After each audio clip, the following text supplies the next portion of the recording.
आज राज्यामध्ये कायदा व सुव्यवस्था राहिलेली नाही.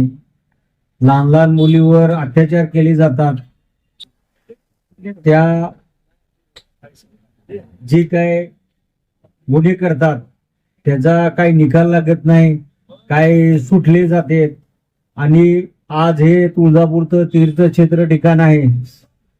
आमचे सामाजिक कार्यकर्ते पंकज शहाणे साहेब हे प्रत्येक ठिकाणी जिथं अन्याय होतोय तिथं जाऊन स्वतः पाहणी करून बाईट घेऊन हे सगळं निदर्शनात आणून देतात.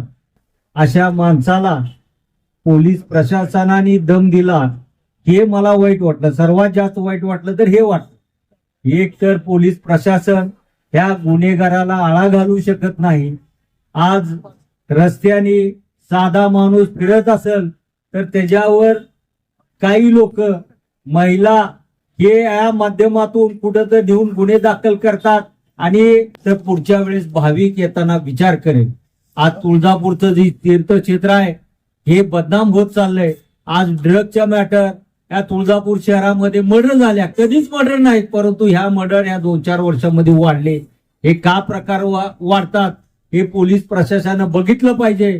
कुणीही राजकीय हस्तक्षेप यांच्या दबावाला झुगारून अशा गुन्हेगाराला सजा दिली पाहिजे, एवढं मी जाहीरपणे त्यांना आव्हान करतो.